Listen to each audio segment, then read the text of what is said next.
ओम स्थापकाय च धर्मस्य सर्वधर्मस्वरूपिणे अवतार वरिष्ठाय रामकृष्णाय ते नमः।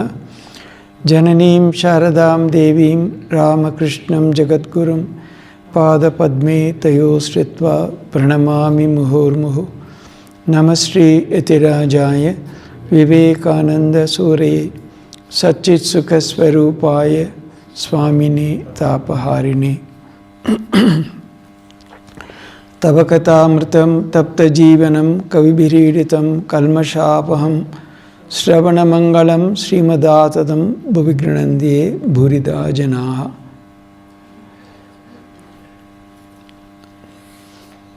So we are here to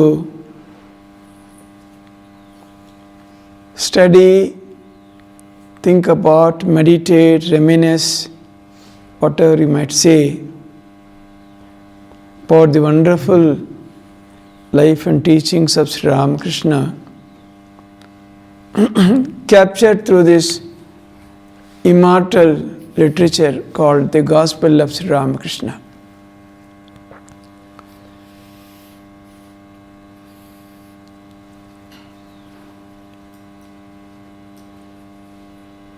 The origin of this text is something very wonderful and very unique.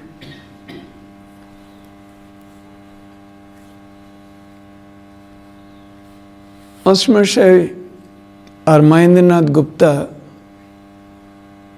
because he was a school teacher and a headmaster for many years, slowly he got the title Master Maharshaya. But his actual name was Mahendranath Gupta. He was a very brilliant student, academically very bright. He was quite qualified also.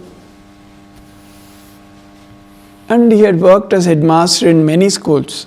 But he left several of them because he couldn't adjust with the management. He was a very extremely ethical and moral person.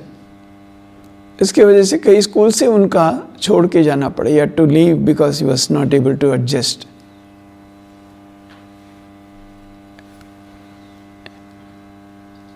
Still somebody else would hire him because he was so good. He was very well known.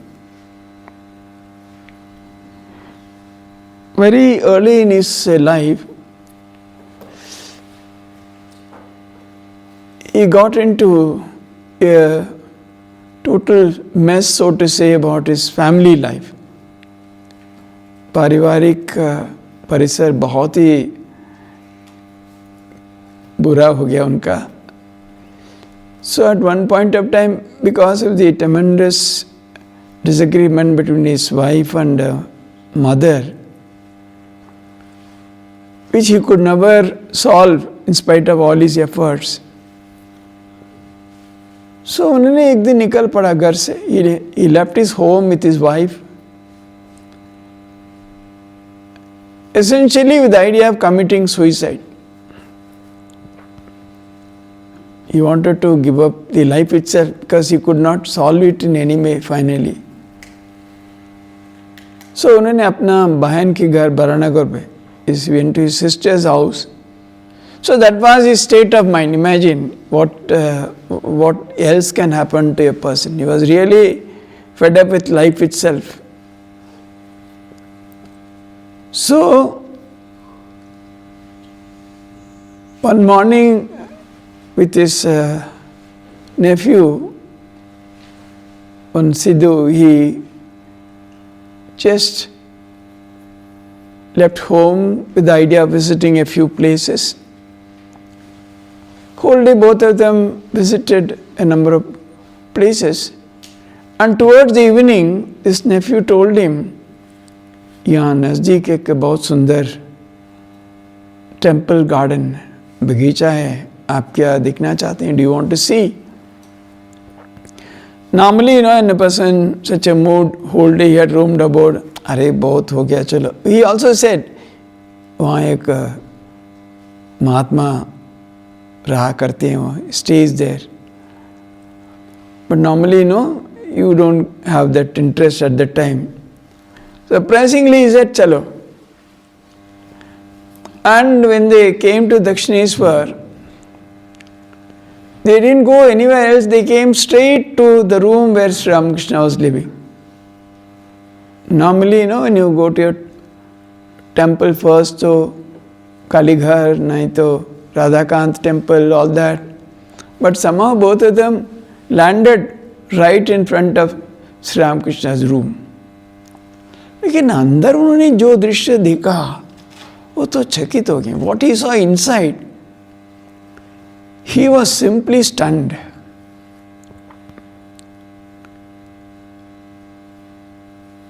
See, this kind of spiritual awakening or spiritual transformation, etc., they happen in a very mysterious and a very mystic way. So when one is really prepared, so many people want to commit suicide. Do they all completely turn extremely spiritual? No. Along with that, there was something in him, so the chemistry worked.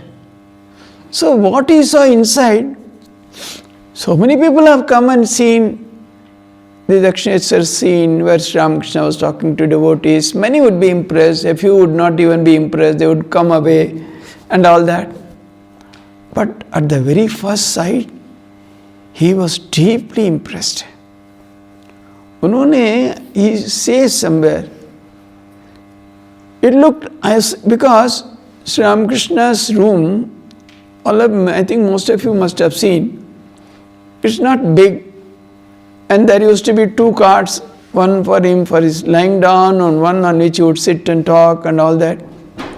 Kitna jaga bacha hai wahan? Hardly, about 15-20 people can. That used to be a crowd actually. And Thakur would not sit and give any formal discourse or upadesham or anything. He would be in various moods. Suddenly, बहुत मजाक उड़ाते थे. Maybe sometimes he's laughing and cutting jokes. And then he suddenly goes into a different mood altogether, talks something very serious. Then he goes into bhava, sometimes into samadhi. Sometimes he starts singing and he starts dancing also. People around, they also dance. So it used to be, a varied picture, changing every second, so to say. So when he saw Sri Ramakrishna was singing and he was dancing, of course, he was looking for quite some time at the scene, probably he was also slowly talking. So he says, as if Chaitanya Mahaprabhu was dancing with his devotees. That was his impression. Then he says, as if Sukadeva himself was expounding the Bhagavata. He was simply stunned by what he saw. See how scenes, he could have related it to many other things, but both are very significant because later on Sri Ramakrishna himself says about him that he belongs to the Chaitanya tradition. He had seen him in a bhava, Master Maharshai in the group of devotees around Chaitanya Mahaprabhu singing and all. In that condition he had seen him. Later on he told him. But here when he saw, that was his first recollection. Chaitanya Mahaprabhu was dancing, singing and dancing, and then devotees were around him. Then the second reflection is, Sukadeva himself was expounding the Bhagavata. Now what was the occasion in which Sukadeva expounded the Bhagavata? We have not heard in many places Sukadeva expounding. The one place, and which was so significant, when Parikshit Maharaja, after he had gone for a hunting expedition, वो वापस आते समय बहुत ही प्यासा लग रहा था. He was feeling very thirsty. एक आश्रम में अंदर प्रवेश किया, एक मोदी ध्यान में बैठे थे. Then वो पूछा, but he was so deeply absorbed, कुछ जवाब नहीं दिया. गुस्से में he took a dead snake and put it around that rishi and left. So to chale gaye. Then when Rishi Kumara returned, अरे पापा के गले में ऐसा, he was so incensed. कौन किया? The person who did it, within 7 days, he would be bitten by a poisonous snake and he would die. By the time the Rishi, he opened his eyes, he was a Trikala Jnani, he knew who did it. For him, अरे कौन किया आप जानते हो? ये तो परीक्षित राजा है. He was known as a very benevolent and wonderful king, a dharmic king. See, everything, life, quite often, we don't understand why certain things happen. When something bad happens, something sorrowful happens, we think that it's the end of the road, this, that. Bhagavan kyun mere aise? It's more difficult for devotees. They always immediately blame God. I am a devotee, why I am suffering? As if devotees are exempt from sufferings. So, but actually, suffering is actually Holy Mother herself says, it's the prasada of God. Then only we will remember. It's the most famous prayer. One of the most famous prayers is Kunti's prayer to Sri Krishna, where she says, give us difficulties again and again, so that we may always remember you and pray to you. That's what Kunti prayed to Sri Krishna. So, but then the Raja was such a wonderful person. Why he would do such a thing? Everything is, done in such a way. He knew immediately, because the Rishi sent his son, you go and tell him immediately that this is going to happen. But by the time he was in a mood of remorse, he knew that what I have done is really improper. So when he came and said, he was rather relieved, yes, I got what I really deserved. This is how it should be. And then, he did not started weeping and wailing or anything. Supposing somebody says in 7 days we have to die, we will die that very moment. We won't wait for 7 days because immediately we would be off. But rather, he said that he immediately arranged for his son to be anointed as the next king.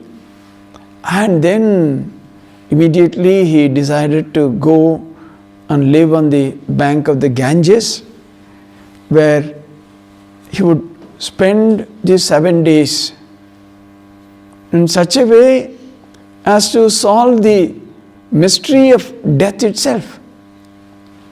ये क्या है, मैं 7 दिन गंगा जी के तट पर जाके रहूंगा, समझ लूंगा ये मृत्यु क्या है. Not only that, he went there because he was such a great king. There was a huge congregation of saints and others. उन्होंने सबको एक ही प्रश्न पूछा, मेरा तो मृत्यु आसन्न है, आने वाला है, 7 दिन मेरा समय है. What should I do? Please tell me. How do we really find out the real truth of life or the ultimate meaning of life or goal of life? How do we understand? What do we do now? 7 days. All those great munis also could not really tell him anything very specific. How do we really understand? मेरा 7 दिन के अंदर जीवन का संपूर्ण रूप से समझना चाहिए. I should understand the meaning, the real purpose, the goal of life, the truth. I have only 7 days. Please tell me, instruct me. Nobody is able to. Then at that time, Sukadeva comes there. He was Ajivan, Janam se Brahmagyani. So much so he had no distinction of even स्त्री पुरुष भेद भी उनका मन में नहीं था, क्योंकि जन्म से ही वो ब्रह्मज्ञानी थे. So he was always digambar. He never used to put on clothes or anything like that. He came and everyone all fell at his feet. Raja ka aap samjhaiye, you please tell him. He wants to know what is the real purpose, real meaning of life. I have only 7 days. Then Sukadeva, he saw his great sincerity and how he was. Then he expounded the Bhagavata. To him in 7 days. So Bhagavad Saptah means 7 days you listen and mukti apka immediately. So at the end of that, then Raja he took a small pear or something to cut, and then one small कीड़ा निकला, धीरे धीरे बड़े होके बहुत बड़ा एक विषाक्त सर्प का रूप ले लिया, and he, with that full knowledge that he had realized the ultimate truth, he gave up his body. उसके बाद उनका रहने का नारी का कोई फर्क ही नहीं पड़ा. He had come to such a stage that he had realized the whole truth of life, and then living was just an occasion, it was nothing for him. So you see, Master Moshe was about to give up his life. He also had almost decided this is the end of my life. उस समय वो यहाँ आ रहे हैं, देख रहे हैं, सुखदेव भागवत वहाँ प्रवचन कर रहे हैं. Sukadeva was expounding the Bhagavata. That was his feeling when he saw him. So then the whole life of Master Moshe took a complete turn from that very moment. His whole thing, he understood. One has to really understand life. Running away or suicide or anything is not going to solve the problem in any way.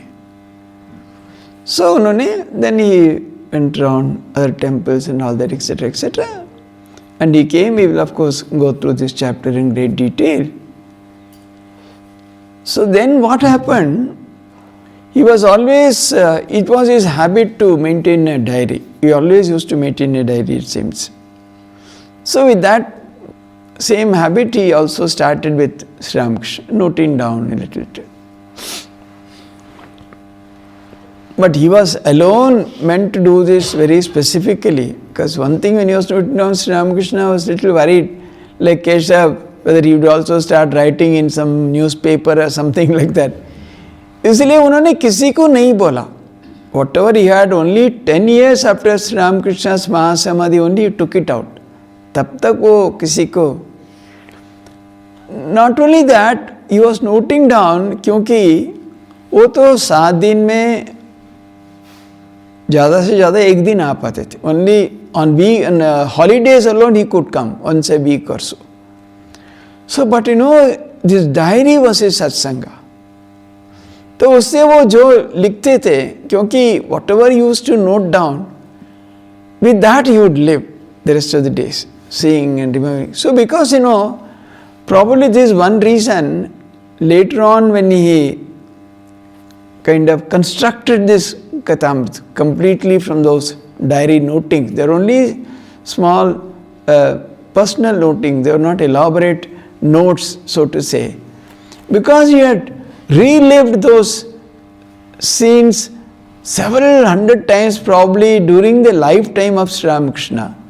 Later on it was so real, like when he wrote this book. See, many places you will be amazed the details that he gives, the people present, who are all there, who said what, which irritated Sri Ramakrishna, when did he laugh, whom did he scold. Everything is written in great detail, as if it's all videographed and then. So, Sri Ramakrishna, that was one thing. Why he alone was meant to do this? Because Mahapurush Maharaj Tarak also was trying to take down notes. But Sri Ramakrishna clearly उनके मना किया. He told him, no, this is not for you. So he did not record anything. Master Moshe was the only person. Another, see, the actions of such extraordinary souls. It's very difficult to understand, but they are very deep and very significant because Master Moshe would come only on holidays. छुट्टी के दिन आते थे. And mostly that time it will all be householders. लेकिन श्री रामकृष्ण उन्होंने भविष्य में संन्यास लेने वाले की जो बोला, that was something very very different, and he never wanted that to be spoken amongst others. क्योंकि जो बिल्कुल मैं कर नहीं पाऊंगा, सुनने में मेरा तो कष्ट ही होगा ना. Because that is why even amongst them what he used to tell Narendra was still very special.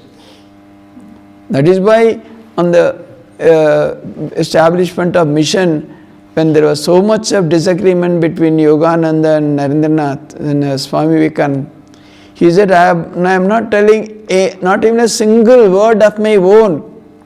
जो उन्होंने मैंने बताया वही मैं कर रहा हूँ. I am not doing anything which he never discussed with me. That sure he was. So Mahapurush Tarak was said, no, this is not for you.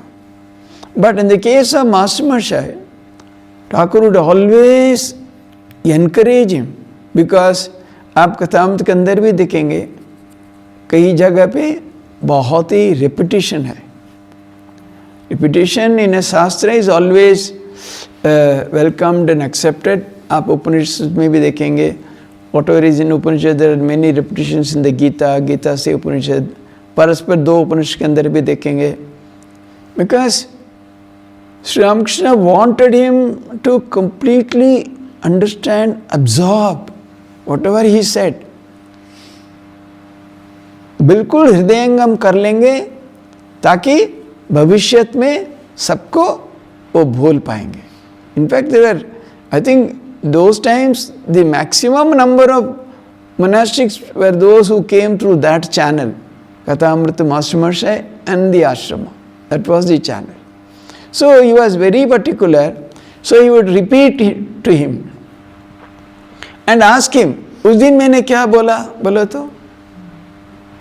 Then if he say, नहीं ऐसा नहीं बोला, he would correct him. हाँ तुम ठीक समझा, you understood properly. So everything was completely, what little he had understood was approved and as desired by Sri Ramakrishna only he did. There was nothing. So as I said, he wanted him to record certain things, certain messages, teachings which would be universal, सबके लिए, not for a small group of monastics or nothing. That is why he allowed him alone to record, not Tarak or anybody else. Because who would come? Tarak and others would come when others would not be there mostly. He would tell them.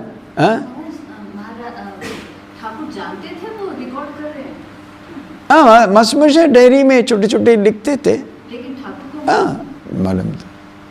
वो तो इसलिए उन्होंने थोड़ा सोचा क्या तुम भी केशव की तरह क्या कब्रों कागज में कुछ लिखोगे ऐसा ऐसा. That's why he was not telling anybody else. So, and then that's how it went on. So in a limited way, certain teachings which will be very universal and which will be a treasure for the whole mankind. अब देखेंगे इसके अंदर इतना the universal aspect, it's for everybody. It's for monastics, it's for lay people, it's for young, it's for old, it's for आपके कोई ही धर्म के आधार पर भी नहीं है.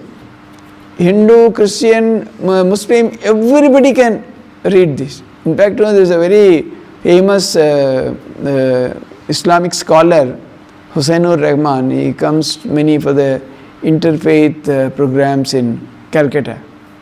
In a huge meeting in Dhaka or somewhere, there were a large number of Muslims were there. Open meeting me, he said, you see, after 500 years, the Gita will not be there. Quran will not be there. Bible will not be there. The Gospel will be the scripture that will rule the world. Because it's so universal. Everything, anybody can relate to it. Any religion, because it is not religion specific. So universal. So that's how it started.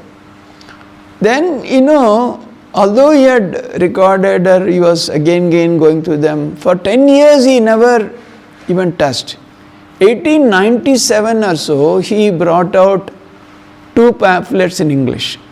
उसके पहले उन्होंने माँ के पास जाके अपना वो noting से पढ़ के सुनाया. Whatever he had noted down, from that he had read out portions to the Holy Mother. Holy Mother was all appreciation. She wrote, it is as if Sri Ramakrishna himself is talking. वही बात कर रही हैं ऐसे लग रहा था मेरा. So it was completely Holy Mother's approval was there. Then the pamphlet somehow reached Swamiji. He wrote such a beautiful letter praising Master Maharshi. You are the person, you are the chosen one. So wonderfully you have captured. Bravo, these, that. Very high encomiums he paid. And he also said, see, Socrates is Plato all over. In Socrates, Plato's his own, although he was his disciple or his follower, many places you can see his own. But here you are completely hidden. इसमें उनका अपना नाम कहाँ भी नहीं है. कई जगह पे म करके उनका first letter master Mashai Mahendranath Gupta M कुछ जगह पे लिखा है. But most places you write कोई आया था, आगंतुक है, विजिटर है, पड़ोसी है, in so many neighbour and so many other names without mentioning himself, all are him only. Mostly are his own in various names he is appearing here in various ways, because he was a very keen student, keen observer, and because you see it was a huge change for him. His own beliefs, his own tendencies. When he came to Sri Ramakrishna completely kind of remolded him, because initially he was, it all come, he was a great believer in Nirakar, but slowly Sri Ramakrishna completely converted him, so to say, to become a believer with form, etc. All that will come through those discussions. So he first brought out those pamphlets, and then slowly the first Bengali volume I think came out in 1905. The 1907, 1910, 11. The last one came out in 1932. It was actually probably a posthumous publication, because वो क्या करते थे, he after retiring from colleges and all, he purchased one school, Martin School, and he was running it very successfully. उसमें इन चार तले कमरे में वो रहते थे. He would simply be there. People will come and meet him and talk to him about Thakur and all that. Full of those ideas. And then I think it was the last day, it was the previous night was Falaharani Kali Puja day. Then till night, 12 o'clock or 1 o'clock, he read the proof of the last volume, 5th volume. And early next morning he passed away. So it was such a glorious death for Master Maharshi. So in that, he starts with that, like any other scripture, generally there is what is called this Mangalacharan, an auspicious beginning. Here also, here he has literally taken it from the Bhagavata. Bhagavati Stavakata Amritam Tapta Jivanam, that's a Mangalacharan for Bhagavata. Same Bhagavat slok he starts with that. So here it says, your words of nectar, जो संसार में जले हुए व्यक्तियों का, it's like इतनी एक आरामदायक, it gives such a solace and comfort to those who are tortured and burnt in this samsara. कवि मुनि इसके बारे में बहुत ही गाना गाए. They have sung in praise of this scripture, and then it will remove all the evils or sins or kalusha, everything will be removed. And then Shravana Mangalam, Shravan Matre Mangala. You don't have to even know how to read, write and all that. Even if you listen, it will bring so much of Shri or Mangal. And then if Shravan karne mein bhi Mangal hai, और इसी से you will always be Sri Yukta hai. This is so much, because what is the type of Sri? There is nothing, it may not be just only the normally what you call wealth, it's a mixture of so many things. But then the question comes, why people are not taking to it in large numbers? See, आज ही आप देखेंगे ये Ramakrishna tradition में, जिस मान लीजिए Shri Ramakrishna was born in 1886, वो 50 साल रहे, 1836 में उनकी महासमाधि हुआ. Now about 140 years now over, less than that, 128 years. Now 138 years. But still no, some of the sampradayas which have come up very recently, हम लोग से बहुत ज़्यादा फॉलोअर्स उनका है. 25 years, 30 years के अंदर इतना लाखों लोग आते हैं. Whereas here, it's so difficult. We have put up such a big center in Gurgaon, 5, 6, 7 आदमी आते हैं. So, it's not so easy. Why it's not attracting in such large numbers?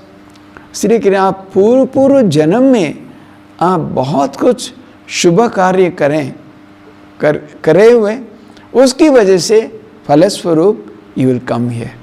It says, Bhuvikranandiye Burida Jana. Those who have done many meritorious acts in their previous births, they only come here. So that is why people are not taking to it in large numbers. बहुत सारे हजार लोग नहीं आ रहे. So that is how he starts this Kathamrita. Because you see, it's very that way, because the one thing is, again Ramakrishna talks about the ultimate goal of life. साफ बता रहे हैं, जीवन का एकमात्र उद्देश्य भगवान लाभ. कितना लोग सुनने के लिए आएंगे बोलो? Because people want, in most of the places they give what, आप सब कुछ करो, ये भी करो. But here is very specific. This can be the only goal of life. Naturally, it's not very attractive for people to listen. So the numbers are like that, but slowly over a period of time it can happen. But he was very fortunate that he was specifically chosen for this job, and then he did it. And if you see that, the arrangement is also very, very unique. If you see the Bengali Kathamrita, it is not actually date wise. ऐसा नहीं है जब वो ठाकुर के पास आए उस समय से अंत तक उन्होंने लिखा. No, not that from the time he came till it's very strangely arranged. In volumes, in each volume, what will follow, which date will be, is I don't know how and why he, maybe as he felt, he wrote.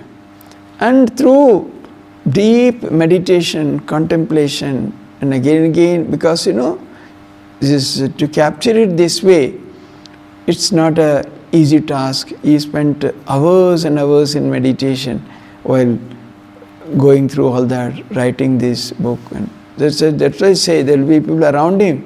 He will simply go into great meditative mood, and then he will dictate. That's how those who took down those notes and helped in the publication, one or two of them have spoken how he would dictate the text for the Kathamrita, like that. So that's how it started, and this is something which devotees, particularly in our tradition, they say that it is something which one has to kind of read every day, so to say. You have to read as a spiritual practice. Reading this Kathamrita itself is a very sacred practice. In our tradition, there are sadhus who know it completely by heart, whole Kathamrita. Because I have seen in our night reading, one young sadhu was reading, brahmachari. He was reading line by line. He was keeping hands so that he doesn't miss any line. But from his sitting, Swami said, "Hey, tik se padho." This is a mistake. From there he is correcting. This person is reading like this. So imagine how many times he must have read that it so completely has got it by heart, so to say. Everybody, there are so many. See, the Swamiji was in Delhi Ashrama, was the head of the Delhi Center, Swami Budhananji. They say his Kathamrita reading was a great sight by itself. So now our to breakfast so subah ho jata hai ashram mein. Then he'll go to his room and then he'll take bath, etc. Then he'll bolt the door. So in many of the ashramas you'll find that there's a small bookshelf which is over the bed itself. Side mein wahi rehta hai. So wahan se kitab like. So then he will sit cross-legged and it's a small shrine there itself. Unhone ek dhoop jalaya. Then he will bring down the Kathamrita and he will sit. They say for the next 1 hour he is lost to the outside world. इतना उन्होंने बहुत अच्छे अच्छे articles उन्होंने लिखे Thakur Naren Thakur explaining there. So he was a great authority on Kathamrita. So that is why, because it is one thing is the style and it's so soothing and so easy to read, but the more you read, the more you will get out of it. Actually, every time you read, you will find that a new meaning, something which you have missed earlier.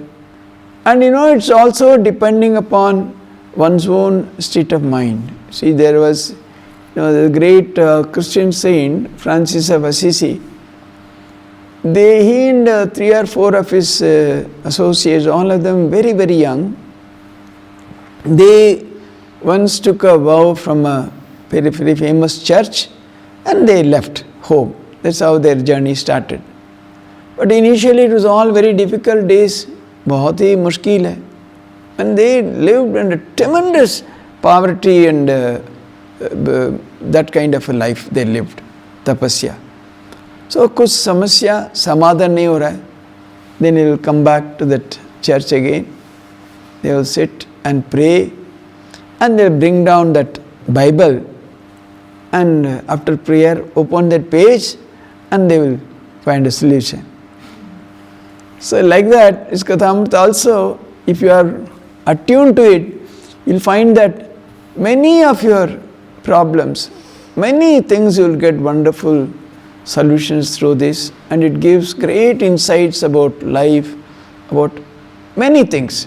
So that way it has become a very, very well known and famous scripture. Actually, our Chennai Mutt, those initial days, they were facing huge financial difficulties, crisis. Because Chennai and all extremely orthodox place. Now it's all gone. Those days, it was very, very orthodox. The certain classes of people, very caste-ridden society, the non-Brahmins and others would not come at all to the mutt. They will go maybe to traditional, some their own, and the Brahmins will go to the traditional big temples like. So mutt hardly used to attract people, and unfortunately there were many of them were Bengali Swamis to add to the vows. So naturally, but they had only this book, this gospel. That sales alone really kept them going. They had the copyright for this, and Nikhilanji made a complete translation. It was published in 1942. Then only Chennai Mutt revived like anything, because this one book, they sold so many copies. Anyway, this is how it is. So now we can begin the first chapter. The Master and Disciple, that's February 1882. It was on a Sunday in spring, a few days after Sri Ramakrishna's birthday, that Yam met him for the first time. Sri Ramakrishna lived at the Kalibadi, the temple garden of Mother Kali on the bank of the Ganges at Dakshineswar. Yam, being at leisure on Sundays, had gone with his friend Sidhu to visit several gardens at Baranagur. Because there he has clearly hidden how he came, what happened, all that is not writing here. Somewhere else it was revealed. Then Sidhu said, there is a charming place on the bank of the Ganges where a Paramahamsa lives. Should you like to go there? M assented, and they start immediately for the Dakshineswar temple garden. They arrived at the main gate at dusk and went straight to Sri Ramakrishna's room. And there they found him seated in a wooden couch facing the east. With a smile on his face, he was talking of God.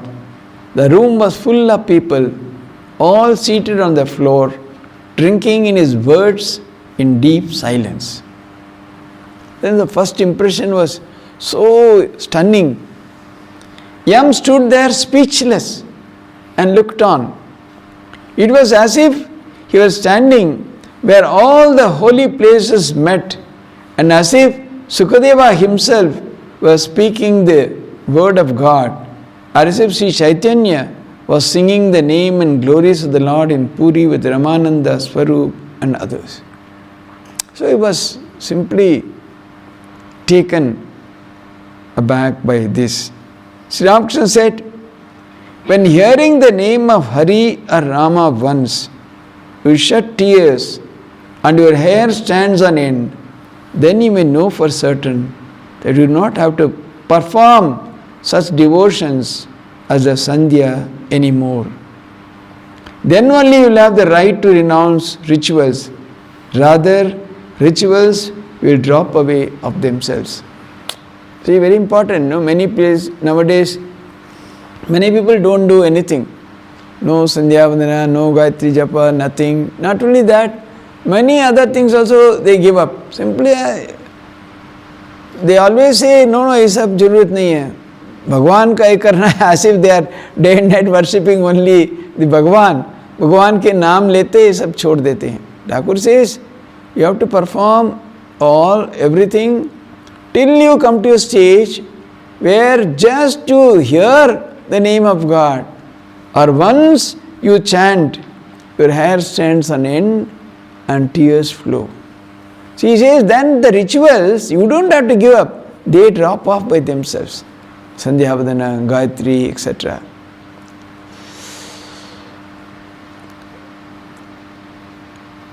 Then it will be enough if you repeat only the name of Rama or Hari, or even simply Om. Continuing, he said, Sandhya merges in the Gayatri, and the Gayatri merges in Om. Because each of these are all matters of great deliberation, and one have to think very deeply, and probably the more a serious and sincere sadhaka you are, you will find more meaning. And because what is Sandhya merging in Gayatri merging in Om? Very difficult to say. But probably, Sandhya is the most outward or the most external idea of all that is spiritual or devotional or whatever it is. That is Sandhya at the extreme. And then as you go deeper, then it is Gayatri. Gayatri, there is not any ritual, or there is no pouring of water or this or that. Gayatri is only upasana of that great idea, deity. So it is next stage. Sandhya is the grosses or the outermost idea of spiritual practice or anything religious. Then Gayatri is still deeper. From gross you go to the subtler idea, where Gayatri also, it's a full-fledged mantra. Mantra है, और उसकी एक देवता की उपासना भी है. Everything is connected there. And then Gayatri merges in Om. And Om तो कोई उसका कोई यही नहीं है. हम ऐसे ही लिखते हैं हम लोग, but that's not exactly because some symbol has to be given, we are giving.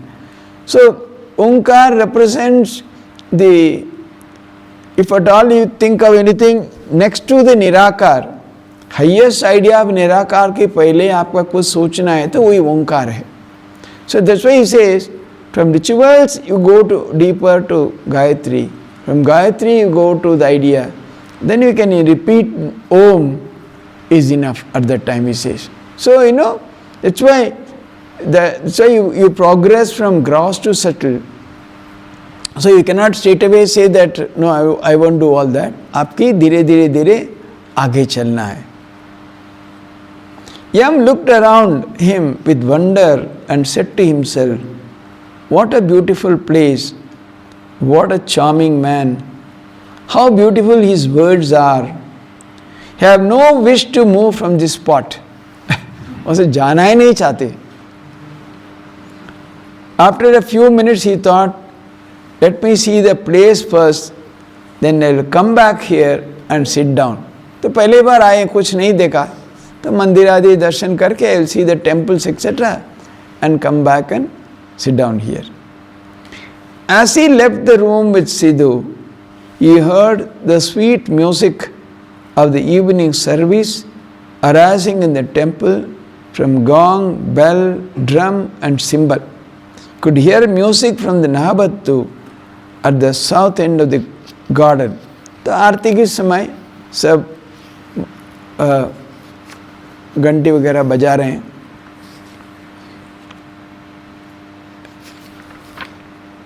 The sounds floated over Ganges, traveled over the Ganges, floating away and losing themselves in the distance. A soft spring wind was blowing, laden with the fragrance of flowers. The moon had just appeared.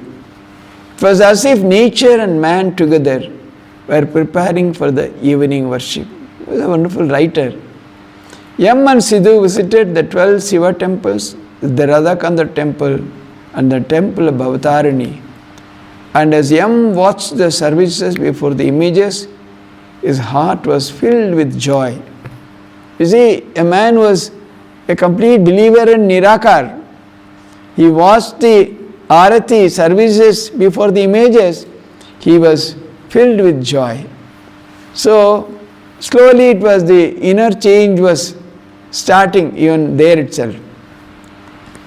On the way back to Sri Ramakrishna's room, the two friends talked.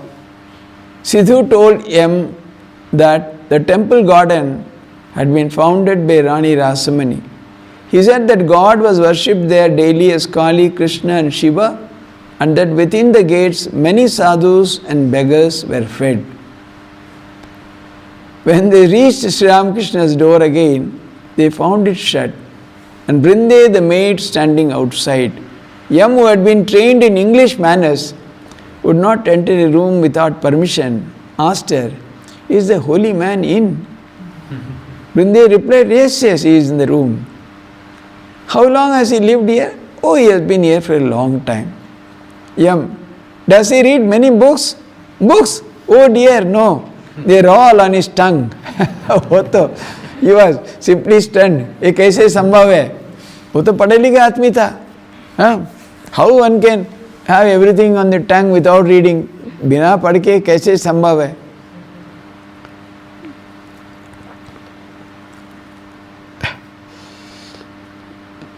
And then M had just finished his studies in the college. It amazed him to hear that Sri Ramakrishna read no books. Yeah, perhaps it is time for his evening worship. May he go into the room? Will you tell him we are anxious to see him? जैसे आप जाके बोलिए ना हम लोग मिलना चाहता हूँ लेकिन उनका संध्या का समय है क्या? Go right in children, go and sit down. वो तो बोले वो सब नहीं है उनका तो सब खत्म हो गया. Entering the room, they found Sri Ramakrishna alone, seated on the wooden couch. Incense had just been burnt and all the doors were shut. As he entered, Yam with folded hands saluted the master. पहले इतना ही करते थे, बाद में तो एकदम पैर में लूट पड़ते थे. Initially only this much. He was English educated. So touching their feet and all were considered not very good manners or decent.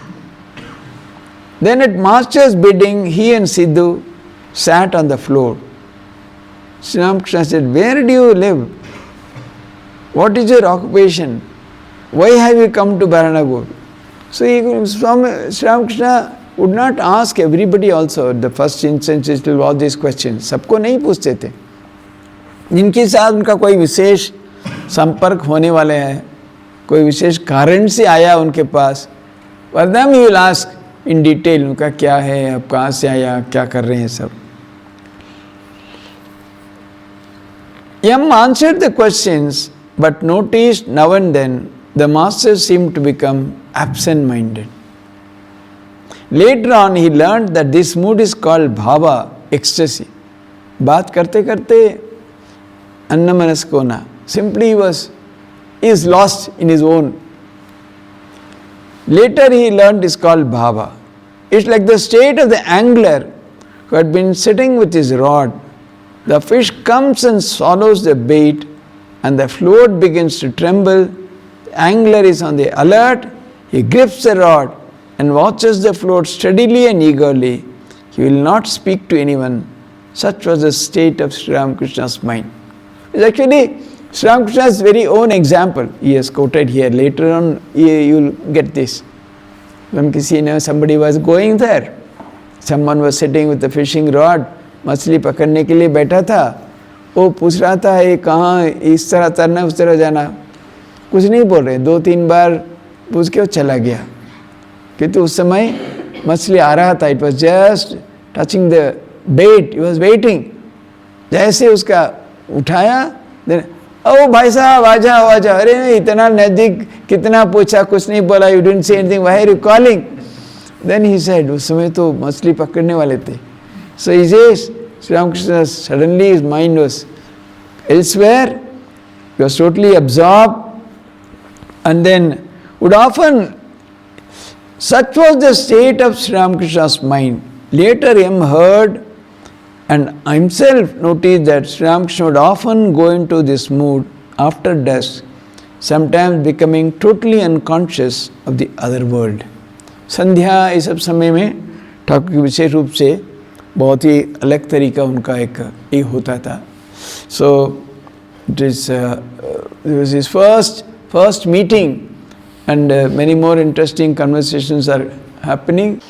Om Shanti Shanti Shanti Hari Om Tat Sat. Sri Ramakrishna Arpanamastu.